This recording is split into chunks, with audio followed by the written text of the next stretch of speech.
আমি আমার বান্দার উপর যে কিতাব নাজিল করেছি তার সত্যতার ব্যাপারে যদি তোমাদের কোনো সন্দেহ থাকে তাহলে যাও, তার মতো করে একটি সূরা তোমরাও রচনা করে নিয়ে এসো। এক আল্লাহ ছাড়া তোমাদের আর যেসব বন্ধু বান্ধব রয়েছে তাদেরও প্রয়োজনে সহযোগিতার জন্য ডাকো, যদি তোমরা তোমাদের দাবিতে সত্যবাদী হও।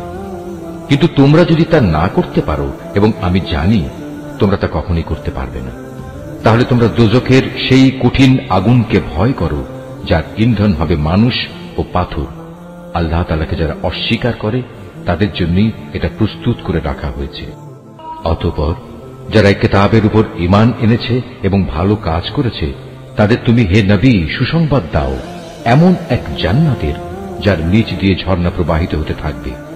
যখনই তাদের এই জান্নাতের কোন একটি ফল দেয়া হবে তখনই তারা বলবে, এ ধরনের ফল তো ইতিপূর্বেও আমাদের দেওয়া হয়েছিল। তাদের মূলত এমনি ধরনের জিনিসই সেখানে দেওয়া হবে। তাদের জন্য আরো সেখানে থাকবে পবিত্র সহধর্মী এবং সহধর্মিনী, এবং তারা সেখানে অনন্তকাল ধরে অবস্থান করবে। সত্য প্রমাণের জন্য আল্লাহ তাআলা মশা কিংবা তার চাইতে উপরে যা কিছু আছে তার উদাহরণ দিতেও লজ্জাবোধ করেন না। যারা আল্লাহর বাণীতে বিশ্বাস স্থাপন করে তারা জানে এ সত্য আল্লাহর কাছ থেকেই এসেছে। আর যারা আগেই সত্য অস্বীকার করেছে তারা একে না মানার অজুহাত দিতে গিয়ে বলে, আল্লাহ তাআলা এ উদাহরণ দ্বারা কি বুঝাতে চান? এভাবে একই ঘটনা দিয়ে আল্লাহ তাআলা অনেক লোককে গুমরাহিতে নিমজ্জিত করলেও বহু লোককে তিনি আবার এ দিয়ে হেদায়েতের পথও দেখান। আর কতিপয় পাপাচারী ব্যক্তি ছাড়া তিনি তা দিয়ে অন্য কাউকে গুমরাহিতে নিমজ্জিত করেন না। এরা হচ্ছে সেসব লোক যারা আল্লাহর ফরমান মেনে চলার প্রতিশ্রুতি দেওয়ার পর তা ভঙ্গ করে। ব্যক্তি ও সমাজ জীবনে আল্লাহ তাআলা যেসব সম্পর্কের ভিত মজবুত করতে বলেছেন তা তারা ছিন্ন করে। সর্বোপরি জমিনে অহেতুক বিপর্যয় সৃষ্টি করে। এরাই হচ্ছে আসল ক্ষতিগ্রস্ত। তোমরা আল্লাহকে কিভাবে অস্বীকার করবে? অথচ তোমরা প্রথম দিকে ছিলে মৃত।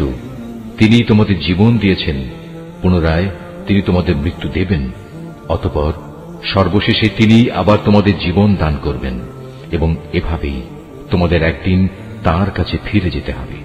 তিনি সেই মহান সত্তা যিনি এ পৃথিবীর সব কিছু তোমাদের ব্যবহারের জন্য তৈরি করেছেন। অতঃপর তিনি আসমানের দিকে মনোনিবেশ করলেন এবং তাকে 7 আসমানে বিন্যস্ত করলেন। তিনি সবকিছু সম্পর্কেই সম্যক অবগত আছে। হে নবী, স্মরণ করো যখন তোমার মালিক তাঁর ফেরেশতাদের সম্বোধন করে বললেন, আমি পৃথিবীতে আমার খলিফা বানাতে চাই। তারা বলল, তুমি কি এমন কাউকে খলিফা বানাতে চাও যে তোমার জমিনে বিশৃঙ্খলা ও বিপর্যয় সৃষ্টি করবে এবং স্বার্থের জন্য তারা রক্তপাত করবে? আমরাই তো তোমার প্রশংসা সহকারে তোমার তাসবিহ পড়ছি এবং প্রতিনিয়ত তোমার পবিত্রতা বর্ণনা করছি। আল্লাহ তাআলা বললেন, আমি যা জানি তোমরা তা জানো না। আল্লাহ তাআলা অতঃপর তাঁর খলিফা আদমকে প্রয়োজনীয় সব জিনিসের নাম শিখিয়ে দিলেন।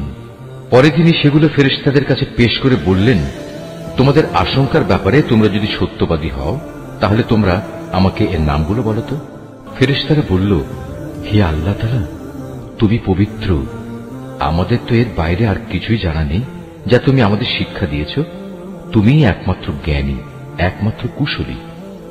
আল্লাহ তাআলা এবার আদমকে বললেন, তুমি ফেরেশতাদের সে নামগুলো বলে দাও।